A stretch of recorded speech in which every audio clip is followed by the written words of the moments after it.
This is the Hour of History podcast. Our world, anytime, anyplace.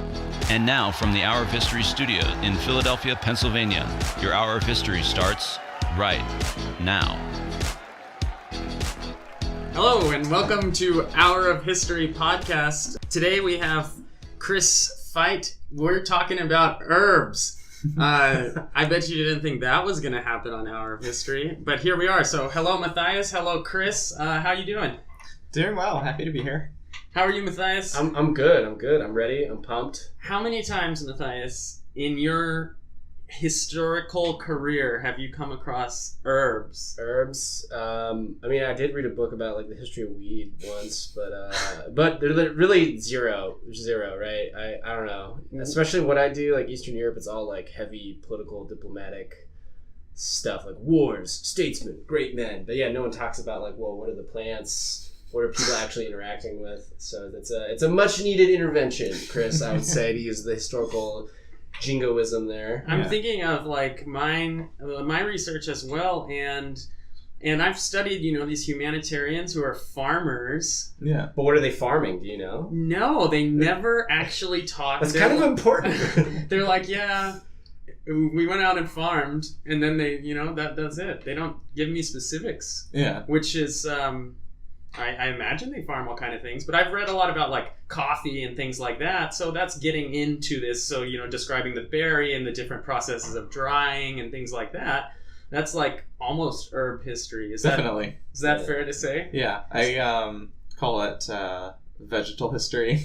Vegetal or botanical history. That's a good slogan. We'll we'll try to include all the members of the plant kingdom.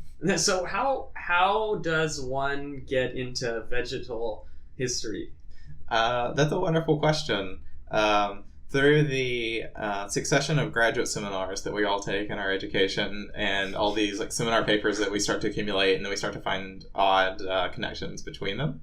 So I do what I like to call the history of science, magic, and religion, because I see it as a space for people knowing the world and understanding the world in different ways that don't always match up nicely with the boundaries we might want to set, especially the further we go back into history. Because in the period where I currently find myself, the early modern period, you have a lot of competing communities of people who are claiming to have unraveled the secrets of the world. So you have, say, the Royal Society, where they're doing these experiments with people like Robert Boyle and making these pronouncements and publishing their journal about how they discovered the tenets of natural philosophy. And then they're figuring out how the world works in all of these ways. But then you also have people who are outside of that community. You have people, especially women or even lower class men, who have an extraordinary familiarity with plants because they're the ones who are relegated to working in the kitchens. They're tending kitchen gardens, and so they have their own kind of understanding of how you breed plants and how you raise plants, how you harvest them, how you put them to use. And So just full disclosure, I'm sipping on some mate right now, which the Jesuits discovered. Yeah, really? Yeah. What did they discover? I'm trying to provoke here. So you're telling me that there were indigenous people there who probably knew mate really well because they went out there and cultivated it, drank it, and then the Jesuit priest comes by. He's like, wow, I feel really good after I drink this. I'm taking it back to Europe. And then they like go to the Royal Society or whatever. Exactly. So how do you look at what the, say, Jesuits write, or the discoverer writes about it? Or how do you get to this indigenous person? Because I feel like you're trying to like I guess in the way people were like reading beyond the text in social history, and you're trying to do that with the kind of early science, early empirical inquiries is sort of what I'm getting here, right? You're trying to be like, okay, sure, we know what like Isaac Newton was doing, living crazily and alone in like his weird cell in Right. London, and also trying to figure out like when the apocalypse was going to happen. That's always that's always what I love about Isaac Newton. Everyone was like, oh wow, this great scientist, discoverer of gravity. It's like he spent most of his time doing weird like biblical numerology.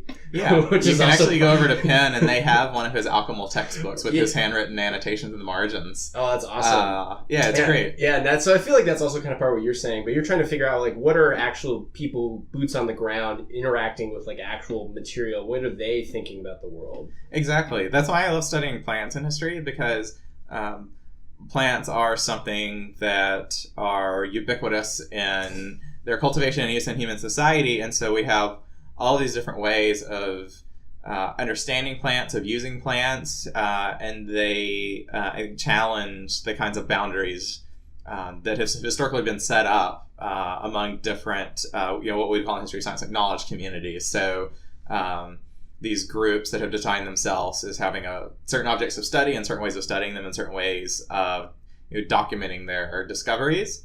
And especially with plants, you see all of these different people working with them in different ways. And as I tell my students, if we go looking for scientists in history, we're going to find people who call themselves scientists. And the same thing with botany. We go looking for people who call themselves botanists, then we're going to find people who call themselves botanists. But part of the construction of a discipline, whether we're talking about biology or history or whatever it is, that in many ways is an exclusionary enterprise, right? Because you have set out the perimeter of the people who can create the knowledge and the way in which they create it. So I'm very interested in kind of a multiplicity of communities. So everyone from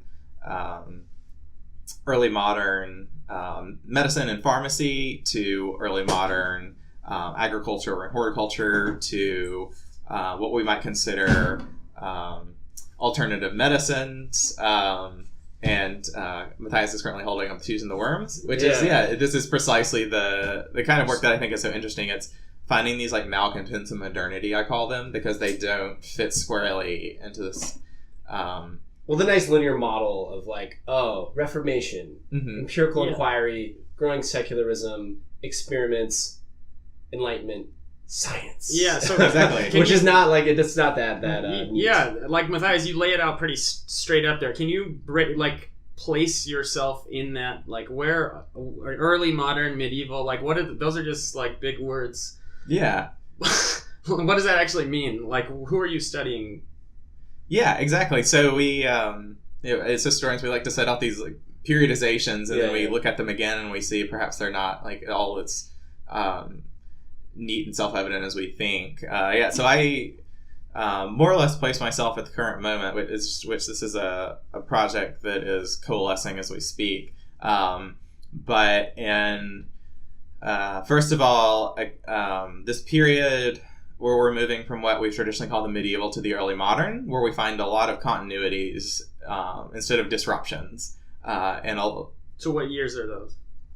So we're thinking maybe like 1300s to 1600s. Okay, Which this is all imprecise at the moment, but a lot of the work I've done so far, that the sources I'm pulling, those are the dates I'm finding, and it's more of a kind of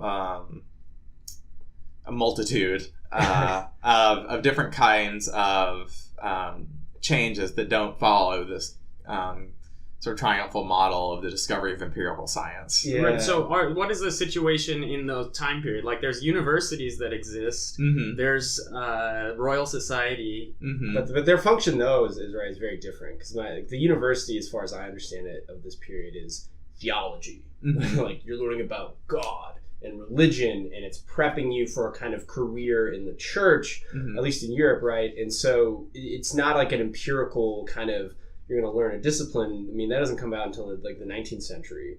And so it's also weird, because then you have all these like eccentric like monks and priests just kind of like gallivanting around the countryside is also sort of how I sometimes conceive of it. Because who is that? I forget the name. I think Robert Bacon or some like at Oxford at this time, who's like doing all kinds of what we would call experiments now, but he's thinking of it in very different terms of like, I'm trying to prove the majesty of the glory of God or something. Yeah, exactly. Religion and what they might have called natural philosophy, or it might have gone by other names. So what we might now demarcate as science versus religion, of course, at the time was all completely entangled and everything was embedded. Because for a long time in Europe, these kind of peripatetic tutors that you were mentioning, Matthias, like that was what constituted education, and it's really when we see in the medieval period the rise of the universities, which are primarily to train people not only in theology but law and medicine, sets the stage for these formal institutions of education. And then we see a further development with something like the Royal Society, which I know we keep mentioning, but this was a royally chartered scientific academy in England, where a lot of the people who would be familiar to us and the kind of experiments that are familiar to us, so people like Robert Boyle and his air pump and trying to prove that a vacuum can be created, that's where they're doing this work, and this is I think precisely why we always look to the Royal Society sometimes is our like stock villain, which I think is probably not fair. But the thing is, you have a charter from the crown and you have all of these high class men who come into these spaces and they do their experiments, and everything is verified and published in the philosophical transactions of the society.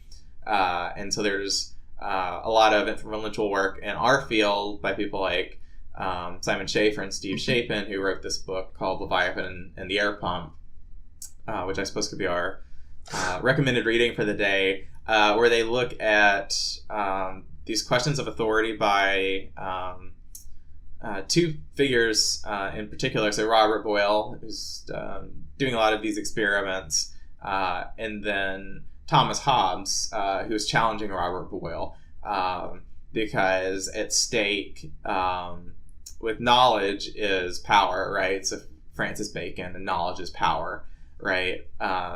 Because for Thomas Hobbes, he's not terribly happy because all these people get together in this closed meeting, essentially, and then they claim to have made all these discoveries about the very nature of reality. And it's being tacitly approved by the court and by the crown, and so he sees that as very worrisome, things like that. And so it's a way of looking at how things which were positioned as, this is natural philosophy and pure knowledge, and the things we're going to create about the world in and of itself, right? We think about like Plato or Aristotle. Yeah. We're going to know the world as it is. We're going to know being with a capital B. That's the kind of stuff they're doing. But then, there's a lot of power at play when people can make those kinds of claims. Yeah, because it sounds like part of what you're doing too. I mean, just kind of a very brief. What I'm getting out of this is too. You're doing kind of like a social history of certain forms of like early kind of empiricism of like the folk ways of ordinary non-elite people who are still engaging in the world, and they're still doing some sort of empirical inquiry. They're still curious about the world. Mm-hmm. They're still kind of coming up with their own theories, but they're not, like noblemen with this charter from the king and queen, and they can exactly. just be like, write a book in Latin and be like, I have discovered this principle, right? They're just sort of passing on this knowledge that they've kind of created on their own.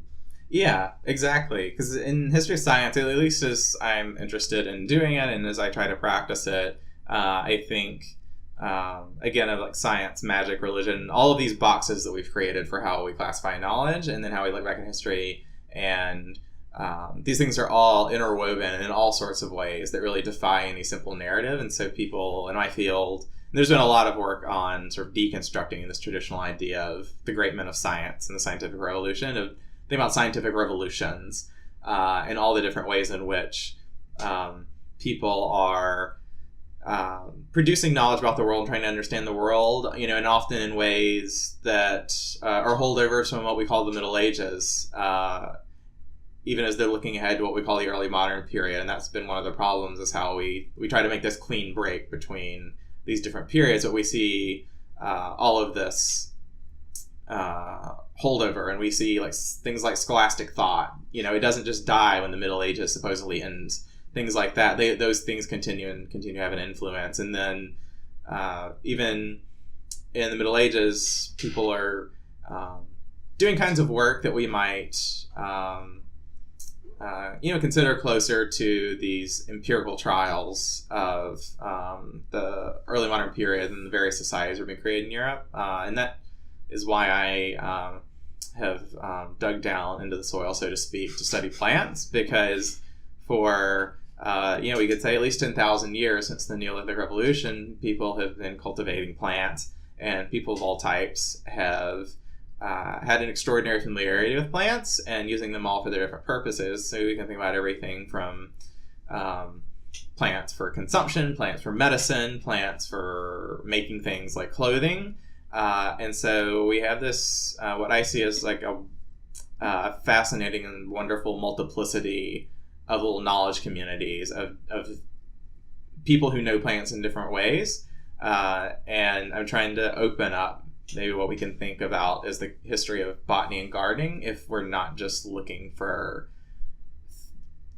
people called gardeners and people called botanists and societies calling themselves botanical or horticultural. And it's all culminating in, we can like make new breeds of plants. And right. We're going to study, botany is going to study the plants, for their own sake. And we can think about the Linnaean revolution of binomial nomenclature, giving Latin names to plants so that we can have species. And there are all these other people doing things at the same time.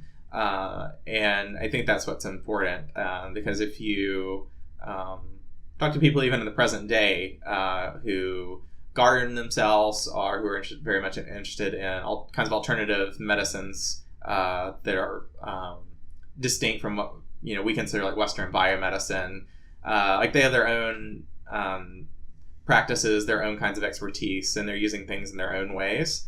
And so that's my hope in like following my mystery plants through the centuries. Yeah, so that's all like super interesting, and I think there's lessons in that for every subject historians study, because if you're studying diplomatic history or whatever, you go straight to the top. I want to know what the most important people said. Well, also then like the way states construct reality. Yeah, but it's still, there's still interactions happening between people that are also constructing the reality. It's very interesting. Can you give us an example of like some of these plants, like, or these people, like, we've talked general and in the abstract, but what is actually there in the soil? Yeah, so to follow my mystery plants, or at least one of them,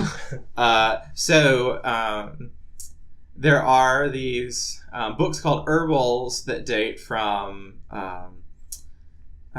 really this kind of liminal space with the medieval and early modern period, because you're looking at things that are produced, anywhere from say even the 1300s, but even up into sort of the 1500s. And the idea is that this is a manual that presents these plants to you and their uses. And so it's almost like their version of an Audubon's field guide. Yeah, but this is pre-printing press, so how rare, like who's reading it? Where are these herbals? Right, so that's the question, is like, as I go forward, I'm interested in who owned these and who is using these. And you're like a sorcerer with a cookbook if you have a herb, like it's like a magic. It's something like that. Like like tracking down like who are these people? Like maybe they are folk healers, maybe they're midwives, maybe they are alchemists, maybe they are natural magicians, maybe they are what we might call in hindsight, physicians, the way we understand how a medical doctor works. And the ones I discovered, and this was quite, by accident, as all things seem to happen in graduate student life, where a professor said, well, we have all these herbals in the collection at Penn, and you want some herbals? Come behind class. So that you were offered herbals at Penn. Yeah, I was in a medieval studies seminar, and I needed to write a paper, and my professor said, well, you talk about being interested in gardening and botany and things like that, and we have all these medieval herbals, so why don't you take a look and see what you can find?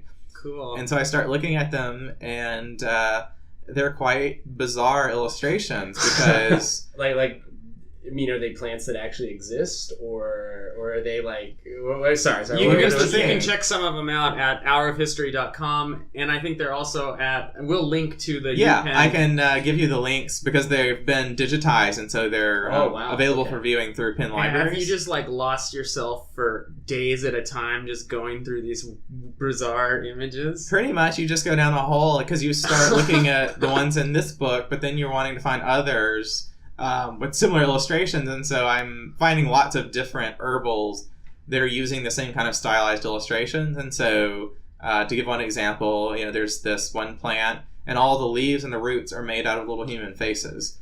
Or there's one plant where the roots look like serpents. And then what will be perhaps the most relatable for people who are new to this subject, you'll find the Mandrake, which you may have seen in Harry Potter or Pan's Labyrinth.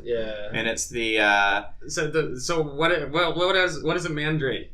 Yeah, so it's this plant which is actually in the same family. As we currently classify plants, it's in the same family with things like tobacco and tomatoes and peppers. It's the nightshade family. And you eat it.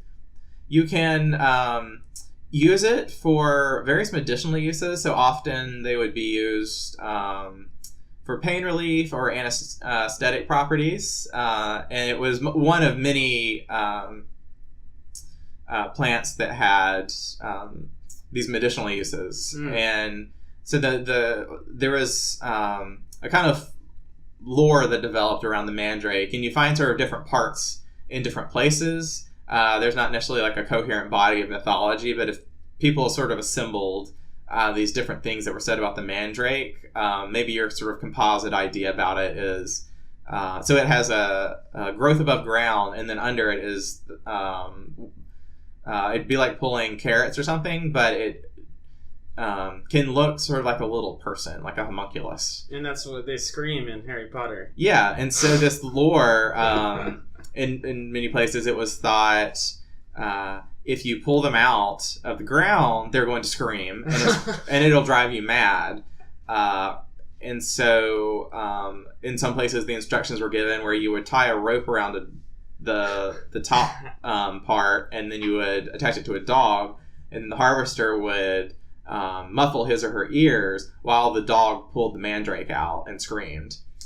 But wouldn't they hear there was no scream? The dogs would, or they because your ears are stuffed.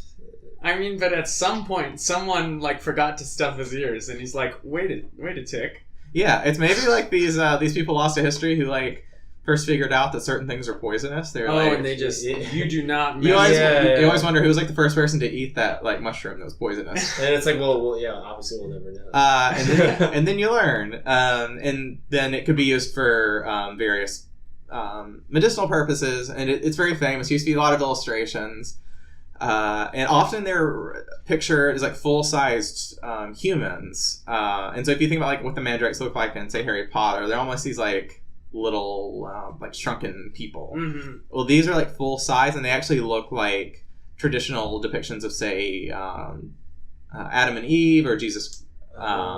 It's a similar kind of the religious tie-in, kind of an iconography or something. Yeah, so you might think it's this kind of iconography. Yeah. And so do you think? And this is something I've thought about, weirdly enough. Sometimes it's kind of people's understandings of it. We talked last week with another grad student about kind of earlier conceptions of nature and kind of in humankind's relation to it, but sort of this idea of when did we start separating even plants from animals? When did we start seeing those as separate categories?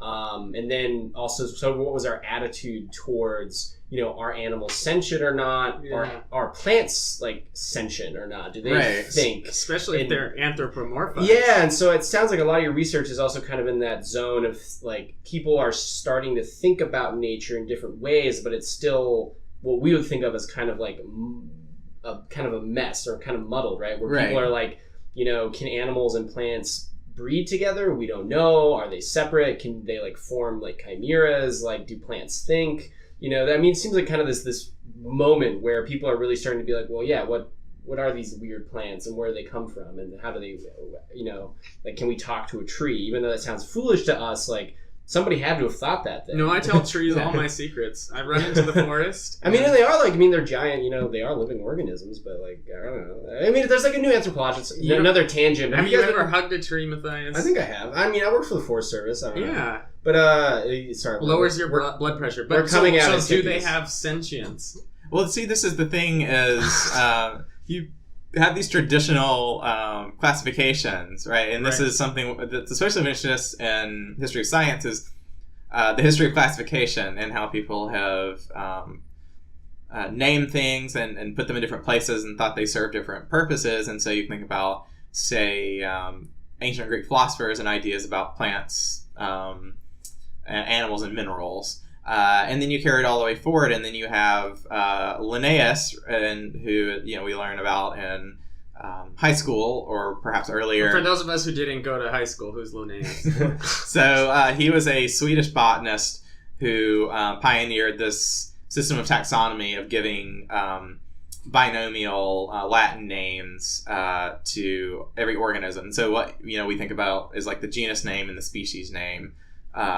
In that way, because there was this abundance of common names, this would be the standard that people across different geographic boundaries could understand. And this is part of this like triumphal narrative of like Linnaeus, she's figured it out because we can now put binomial Latin names on every plant, and then there won't be any confusion. We'll have like a master record for everything, right? And as opposed to having the master recording versus maybe all the bootlegs or like the unauthorized editions, right? Yeah.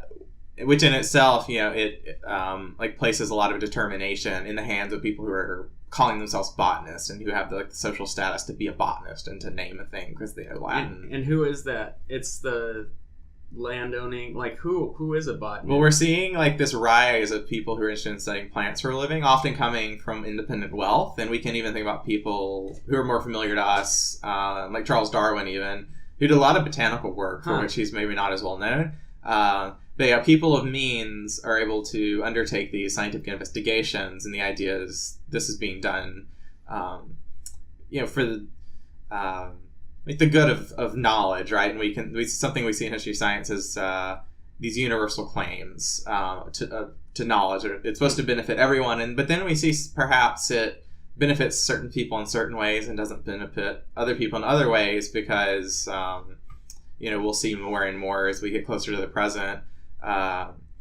conflicts between, say, the USDA in the United States and extension agents and farmers and what we might call kind of an expert, credentialed knowledge from people who have degrees from land-grant schools like Auburn, right, or Penn State, or Louisiana State University. Louisiana State, yeah, Utah State University, or Cornell. Yeah, there you go. And then people who have farmed for generations and have a certain understanding of plants. We might call it like a kind of craft knowledge, and it's like their knowledge is being invalidated. And so it fascinates me about these plants. Is that when I first came across them, the first thought might be, well, I'm gonna like follow them all the way to the present, and I'm gonna find out what they really are. I'm gonna like find like the current botanical name for this plant. But I'm working under the sort of the theoretical internship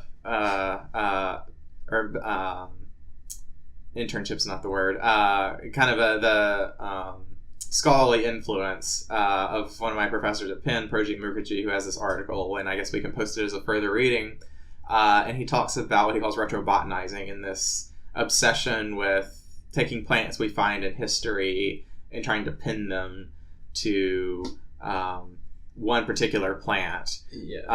And it's something that can sound like very almost like a philosophical puzzle that has no real purpose in the world, as people might think. They might think, well, what's all the fuss about? But his interest is especially in South Asian history of science and medicine, and you have all of these ancient texts that talk about different plants that can be used for healing. So that's there. And then you have all of these multinational companies who are, trying to find new medicines in different parts of the world.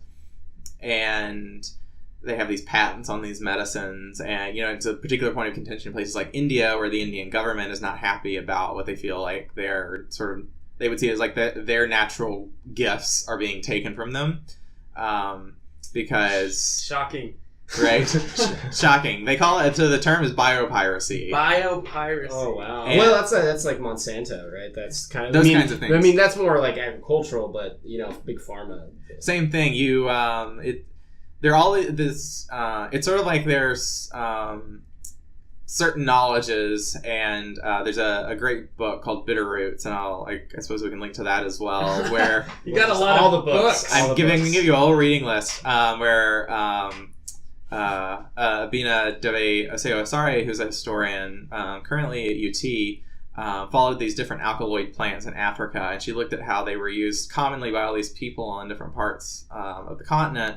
And then over time, there's a lot of negotiation and conflict as either scientists from African universities or scientists from outside Africa, so Europeans or Americans, are coming in and saying, oh, well, like, we could use this as a medicine, but once they're doing it, it gets put into the patent regime, where someone gets to have a monopoly on this knowledge. And so we're seeing these two different kinds of knowledge systems come into conflict, where there's one where, different kinds of healers, like, they know things, and it's almost like we could think of it as maybe in some ways common property, like what people thought about these medicines. In some ways, like, part of being a professional is like you often know things that like other people don't, and that's why they come to you. Like, that's why you go to your lawyer, because the lawyer knows law and you don't know law. But then it gets put in these patent regimes where suddenly these people are dispossessed of their rights. This knowledge is taken from them, and then also potentially they're not going to be allowed to administer their medicines anymore because it's a patent medicine. Yeah, well, that's a weird thing too. Is like with patent laws, like, can you patent like a living organism? Like, can you own, like, not just like, sure, I own this land and the things that grow on it and live on it, but can I like own a plant globally, and like, like, I don't know, like, buyers all of a sudden, like, this plant, this tree, we own it. No matter where it grows, it's our tree. I mean, there's something really weird about that, kind of this idea of not just owning property, which is also, historically a nasty thing, but like, it's like, having like property copyright laws over like a living organism is something that's very weird. It's quite counterintuitive, and for a long time in jurisprudence, at least American intellectual property law, you were not allowed to patent what we consider products of nature, but that, of course, has been fought. Relentlessly. Companies are now people and can give money like free speech. So why can't we own a living organism at this point? And it happened in stages, at least in the United States, about things like certain varieties of, say, fruits and GMOs and all that stuff. Yeah, and you even have. You can think about something like a navel orange, which has to be like grafted because it's a sterile fruit, and things like that. They started making little allowances for types of organisms that the courts thought could be regulated, because people were trying to patent like breeds of livestock, and it can become very. It gets to the point of wondering how you can enforce those laws. How how do you like track if someone has in some way violated the sort of the bounds of the patent, and especially when it would have been more difficult to identify like crossbreeding and things like that. But now, and this is something that happened really in like the 80s, and there's been some good work on it, where allowances were made for patenting organisms, because we have the introduction of recombinant DNA, which I think is what most people think about with genetic engineering, is where you go and take this sort of surgical approach where you have this one organism and then you take DNA from a different one because it provides like resistance to some disease or something, and you stick it into the other organism's genome. And so there's allowance to patent organisms who exhibit traits that could not, quote unquote, like occur in nature. Yeah, wasn't that like with like a certain kind of lab mouse or lab rat was patented or something? It Things was like that. It's yeah. like this mouse is like perfectly bred for doing experiments on or something. Yeah, or like I don't know, we have this this kind of plant, but we found this like gene in a pig or something, and we're gonna put it in here because it will like provide some advantage for this plant. Which is not a kind of mutation that would happen, in the course of evolutionary development. And so things like that were considered sort of peculiar human innovations. And so now when we hear about Monsanto and like Roundup Ready soybeans, and even things, you can read some more recent reporting on like how far companies are trying to push the limits of what they can do, because there was a case where this company was trying to patent carrots of a certain color. And it's like a back and forth, and it becomes really an issue of like, how long will the courts have the patience to deal with it, and how much like money can fund like the legal battles that these companies are willing to wage. And so it gets back to, in history of science, Francis Bacon and knowledge is power, and we don't think of Bacon as like necessarily a nice fellow. He was, his own sort of historical memory is contested because he was an ambitious fellow who was often up to a lot of no good. All about conquest. It was and really like laid out this kind of program for conquest, and people talk about the rifle and the compass and all these tools of conquest. But I mean, there's the truth to it. And in history of science, that's how I like to think about it, is we're interested in knowledges, and we're interested in sort of the powers that accrue to those knowledges. Yeah, so I'm glad you brought it back, because I didn't want to be totally out of place, but I've been thinking of the faces on the Mandrake. Mm-hmm. And is that not like putting your own stamp on this knowledge? Like, they're kind of laying claim to what the Mandrake, whoever put the faces on it. Like, a Mandrake has faces on its roots, for whatever that means. That's like someone's stamp, or someone's producing that knowledge, right? Is that similar, or is that completely like... Yeah, and I... like, why are the faces there?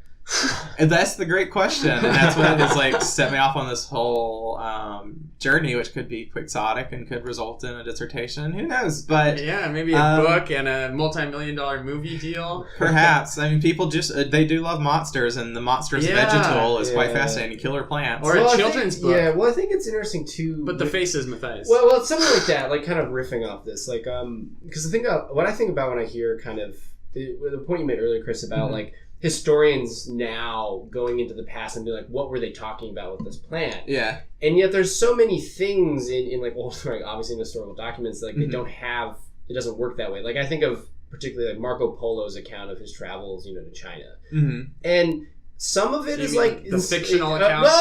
No, but it's like that's already, if you say it like that, you're already putting certain kind of like boundaries on it, right? Because like, sure, there are portions of it where we're like, oh, he's obviously talking about this city, but then we have portions where he's talking about like people with dogs' heads, and we're like, well, we're pretty sure that's not real, but like it would be awkward for us to say that that's fictional, because for him it is real in his world. Yeah. And as he's traveling, and so I think it's also too when we hear about like kind of cryptozoology now, and people are trying to be like, oh, we need to find like the actual animal that they were talking about in this document. It's got to be like a dinosaur in the Congo, or it's got to be Bigfoot or something. And it's like, well, maybe not. Like maybe we just need to respect kind of their empiricism, whether we think it was flawed or not, or real or not. What's important is that for them at that time and in that place, they considered that to be real, and that structured their interpretation of the world. And so I think about that a lot when I think of Marco Polo. It's like, well, it's wrong to say that this is false. It's I wouldn't say it's true, but it's its own thing. So you would say there are faces on mandrakes. Well, I mean, maybe I'm more hard edged than Chris, but I would say no, there aren't faces, but definitely it's right to say that people in the past thought there were faces and they acted accordingly. But you would say, Chris... Well, I would say these illustrations were clearly intended as kind of visual cues for people who had been trained to work in a certain way, and it all made perfect sense for them. So in the same way that when we look at traffic signs, those are clearly not like true to life kinds of representations of things, but like the little figures or the on the signs, like that signs mean something to us because we are socialized into a kind of understanding of what those signs mean. And I think it's the same for them. And some interesting work I've read on these herbals talks about these being the kinds of things that someone who is also working with other people and learning things and not just just sort of sitting and reading something themselves, like this would be part of their sort of accoutrements where you're trained to know these plants very well. And then when you see the plant with the serpent roots, that's like indicating to you a certain plant you already know in your mind and can go find in the wild. It's not like you pick it up and you're like, oh, I need to go out in the woods until I find a plant with snakes coming out of it. Yeah. And so my... so this could if we take that as like, and I think that's super cool. Mm-hmm. If we take that and then like apply it to someone like Marco Polo, this could like really sort of rewrite how people kind of approach the past. Yeah, and especially like when we think about like cultural exchanges or contacts or conquest and different like worldviews, different cosmologies coming into conflict, because these people are all operating in different kinds of worlds about how they think the world is constituted, right? Like we're taught, that there's this kind of world where particles are banging around all the time and subject to all these forces. But for people in different periods, there were things like angels and demons at stake. And even for people like Newton, right, there are certain possibilities for transmuting matter through alchemical means. And so my interest... insofar as I have attached myself to these plants and apparently staking my future on them, my argument is that sort of based on some work, especially by a couple of scholars named Peter Gallison and Lorraine Daston, they wrote this book called Objectivity, where they talk about the idea of scientific objectivity it's this kind of quest for like a kind of working object that you can study, and like objectivity is not this one ahistorical quality. Like different people studying different things are trying to find specimens or models or things that they can use to try to sort of simplify things so that they can reach these conclusions. And so it really got me interested in thinking after reading them about objectivity and working objects, and for people who are interested in plants, like how are they representing them. So then I skip ahead to botanical illustrations, particularly things like the 18th century, and these beautiful illustrations, and you can see them all the way up till today. You can take classes here in Philly on botanical illustration, and it can show the plant in kind of an idealized state. It can show different parts of the plant opened up, like dissected. It can show it at different growing seasons, and it provides you this wonderful template, especially for a botanist, to work to understand the plant in a way you can't if you have the plant in front of you. You have the plant as it appears, like in the second week of March, and what it and how it looks. And that's not very helpful for you if you're interested in like what it's going to look like when it's flowering and fruiting later on. Mm-hmm. But again, while I love botanical illustrations and have them all over my house, I'm not trained to use them professionally to their greatest extent, the way botanists would. And I jump forward and I think about herbaria, right? So that botanists go out and they collect plants and they press them onto sheets. So you have this dried plant. So if you've ever like dried flowers in like elementary school or something, the same kind of thing. And then you label it with where you got it. You attach, whatever the current species name is at that point, and you put any other information. Then you go store it in these herbaria, which exist all over the place. But there are massive ones in places like London at Kew Gardens or at the New York Botanical Garden here in the U.S. And again, according to a certain understanding of the world, we would say, oh, well, this is much better than our strange monster plants with their faces, because this is the plant itself sitting right in front of us, and this will give us all the knowledge that we need. But those specimens are really only helpful to their fullest extent, again, for people who have been trained to make use of herbarium specimens, because this is often how people might identify plants they haven't seen before in the wild. They might compare it to see, is this particular species, or maybe have we found like some sort of wild cross between one species and another? Do we need to like create a new species? I mean, speciation is always contingent. It can always be changed. We can split into two new species or combine a bunch into one species. And so I guess I'm trying to push back against this idea that we can have these like stable objects that we can track all the way through the centuries, and that we can just say we're simply understood differently, because in any given moment, it's all existing kind of in like a matrix of education and of training, and in the same way that say a chef is trained to have a kind of knowledge about cooking that is not just intellectual but also very tactile.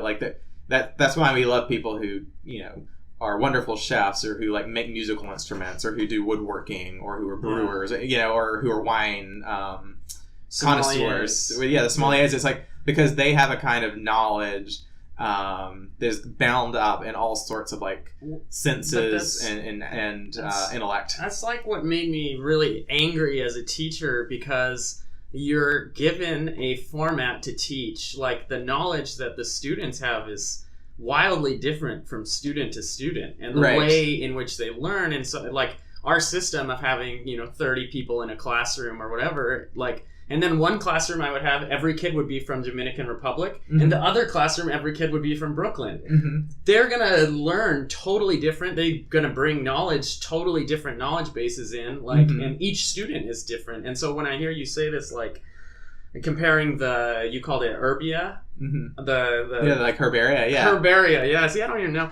but you're right, like there's these different, I guess this is forms of knowledge, is that what you're saying? And it can be really interesting, like say for I ran this with my students, and it sounds like you ran into it with your students, where they even bring their own disparate experiences, and are also, they can understand things in certain ways, because I was just talking to someone recently who said, oh yeah, like I used to live in Florence in Italy, and I knew someone who ran an herbal shop and had all sorts of cures for you. And I said, yeah, exactly, because there are these communities that do these things that exist on the margins of what we think of as modern biomedicine. And for us as historians, we're not the judges where we're going to say, well, we've just these people are right and these people are wrong. Like, we're interested almost like in not so much in the who done it and who do we find at the end who did it, but like, who are all the people working on the case and what are all their ideas, is how I like to think of it.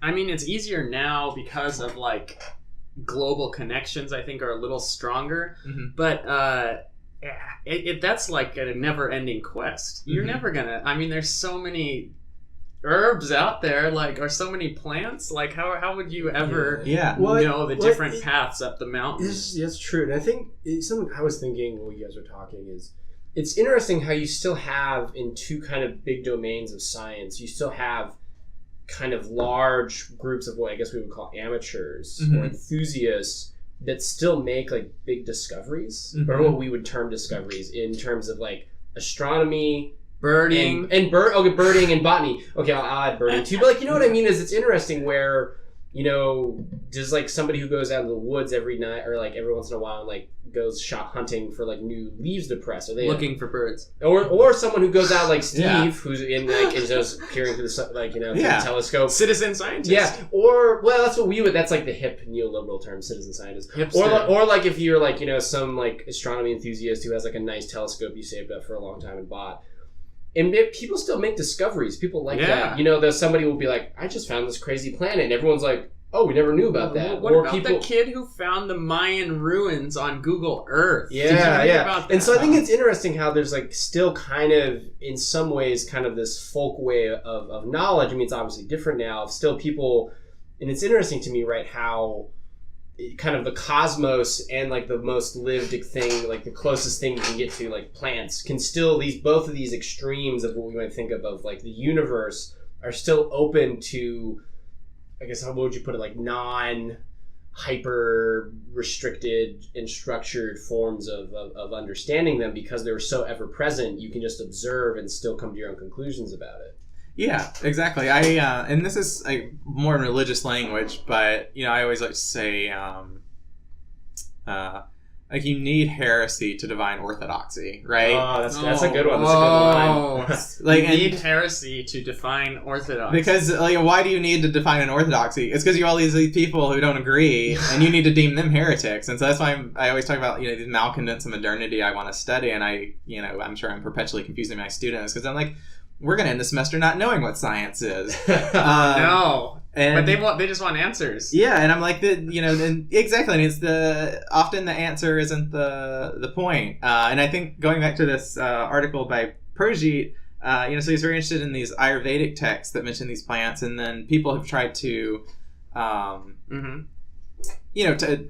take these certain plants in the present day and say, they have these medicinal properties. And so then it becomes a kind of, the knowledge that's contested is like trying to draw this like A to B, like, oh, this was mentioned in this text, but we can line it up with this plant that we know, and we have like a binomial Latin name for it, and we can like do a DNA analysis on all that, and it's the same thing all across the centuries, and that's what he calls retrobotanizing, is like you can make a one-to-one comparison designation, and of course the material consequences could be that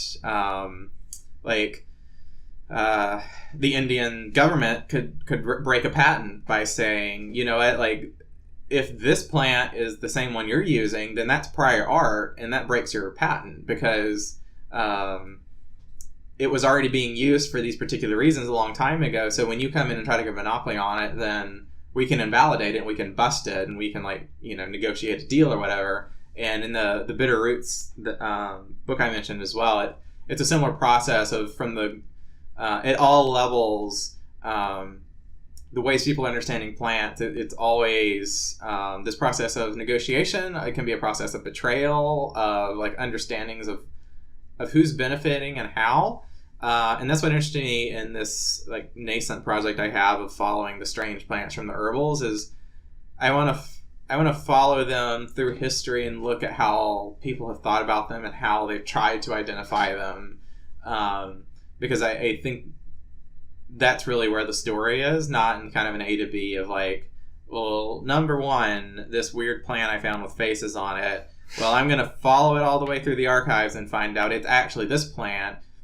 Because it doesn't work that way, right? Mm-hmm. Because species are still changing. The historical knowledge, it's always contingent, it's always mutable, and that's the fun of it for me. But that's also the point. I think it's precisely those things that put us in contact with what Matthias is talking about in these alternative communities, because a lot of the sources I'm finding, or as I'm doing this research, it's coming from people who are very invested in alternative kinds of medicine and herbal healing, and they have whole websites and where they police their own knowledges. I can't just go make up something and post it.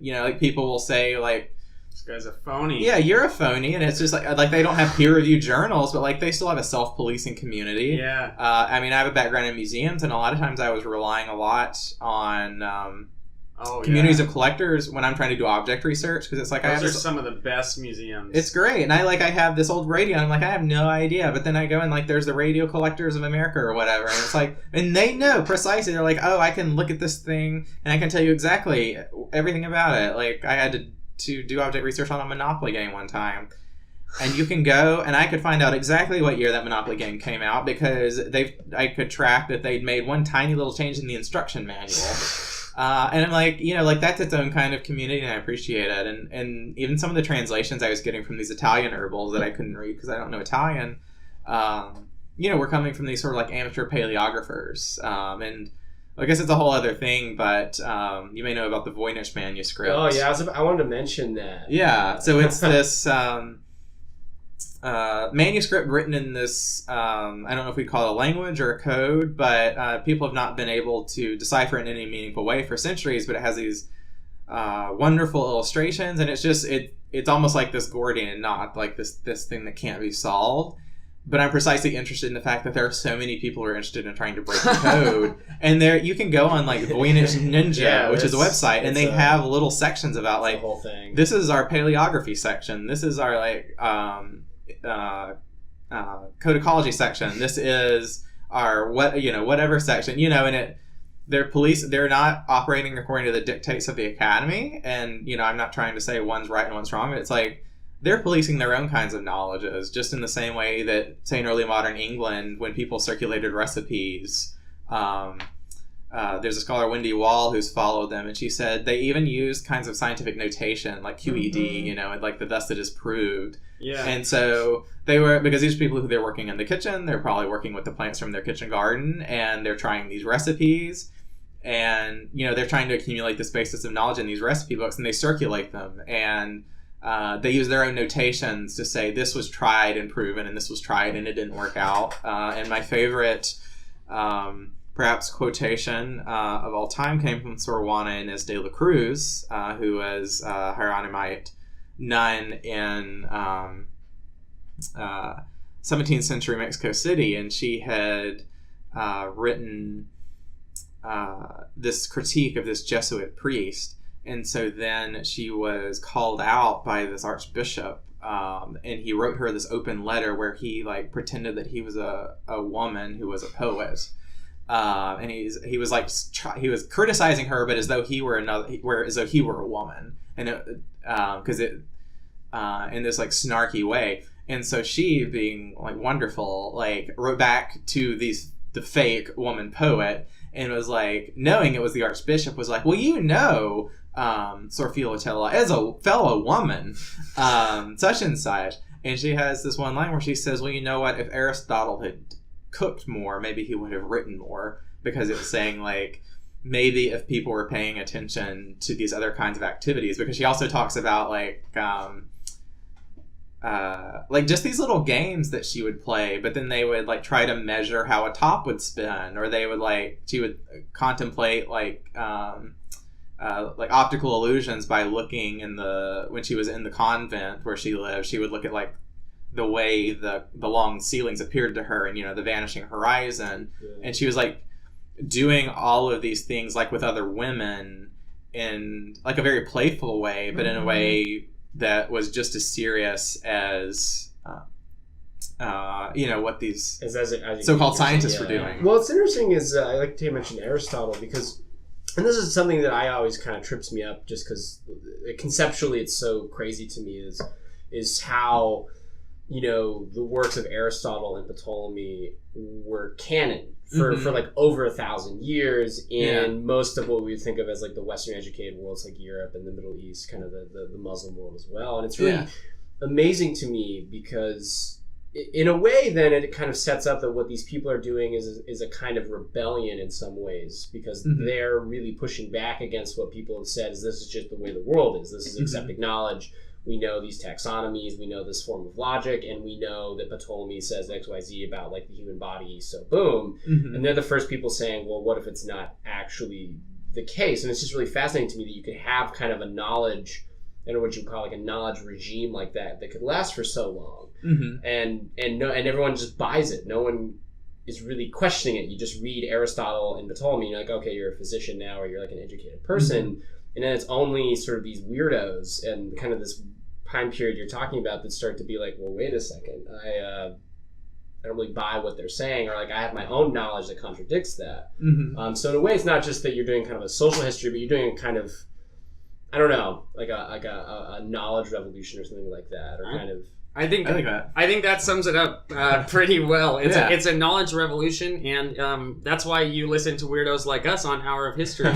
So we're doing our own knowledge revolution. What are our recommendations for this week, Matthias? Do you want to go first, or I can go first? Yeah, you go first. This week I have for you a suggestion to buy your coffee from Birds and Beans. Birds and Beans. I almost said it right the third time. Yeah, no, Birds and Beans. It's good as a they should have company? Like a better name. No, it is a coffee company. They make good beans, and they make beans that are safe for birds. So shade-grown coffee. So they so they're working with farmers to grow coffee in a more sustainable way, and each purchase, a little goes back to the birds or whatever. It's like that classic coffee model. You're destroying the earth, but you feel good while you're doing it. Right. What do you have for us, Chris? So I will give you some recommendations. Multiple. You have a whole list for it. You've been recommending things the whole day. What is the number one? I'm going to say the number one is... we'll go with a classic, an oldie but a goodie. Okay. It's called Leviathan and the Air Pump. And it's Hobbes, Boyle, and the Experimental Life by Simon Schaefer and Steve Chapin. It's almost a Bible of our field. It's the thing we read the summer before we come into our program here at Penn. And it looks at particularly the early modern period, but how these spheres of the social and the scientific were completely tangled up and embedded in each other. And it really it was trying to solve this problem in history of science where people got obsessed with scientists working amongst themselves, and that's one kind of study, and then people outside of science doing things and how that works, and them saying it's all just mashed together because they're taking Hobbes, who's considered a political thinker, and saying, well, he was also a scientific thinker, and then to some extent they do the same thing for Boyle. Cool. I'll also give you Oseo Asare's Bitter Roots, which is a wonderful book that follows 6 alkaloids, hence the bitter roots of the title, and sort of the contested knowledges as they're turned into pharmaceuticals historically, and of course the bitter roots then of all of the betrayals and sort of hurt feelings and dispossessions of people's work, as people are trying to use these plants for medicines, but then more and more people are trying to come in and monetize them. And then the last is a journal article with a long name from the Journal of Asian Studies by, Projit Mukherjee from our department at Penn, who has been a formative and intellectual influence on me.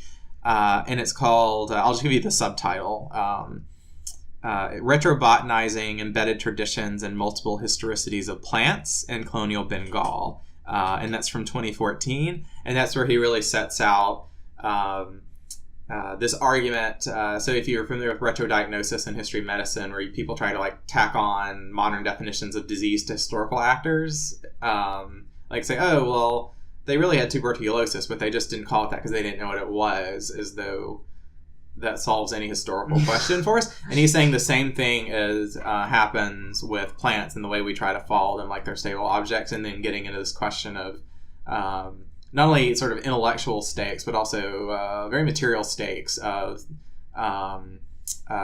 what's called biopiracy. And I'm sure mentions it in the article, but you could also find it. There's a book called Biopiracy by Vandana Shiva that's very famous, and it's kind of this post-colonial critique of the West, saying basically you're coming in and pirating off of all of our plants and all of our knowledges. So that's what I have for you this week. Yeah, that's really cool. We didn't even talk about Bengal and the Asiatic Society and all that kind of stuff. Yeah. Oh my goodness. There's just so much, and so I've given you some beach reading. Good. Yeah, you'll have to send that. Go on Jay's store and print out your article to take to the beach with you. What do you got for us, guys? Nothing as cool as your guys' stuff, but it's a website I visit compulsively every day, not Twitter. Reddit. No, not Reddit. You're gonna love this new site. This new site. It's called Reddit, guys. This new site 4chan I've been going on. Okay. But it's just a website called Arts and Letters Daily. AL Daily, and it aggregates every weeknight, so at midnight, Monday through Friday, and it aggregates I think 4 articles. So it does a book review, kind of an article, and then kind of a more kind of freeform essay. And it's really cool because it kind of scours the internet for all kinds of good stuff. So it has a good mix of ideological differences. It's how I keep up on lots of cool new books that are coming out, kind of keeping my pulse on intellectual currents. Cool. So I really like that, and I kind of read a cool article or find a new book that I had never heard of before. So it's it's a nice fun thing. Arts and Letters Daily, aldaily.com. A cool way to be smart and impress all your friends. It's always cool to be smart, but sometimes it's not smart to be cool. Okay, and with that, that's a folk knowledge right there. That's your Hour of History, our world, anytime, any place. Later.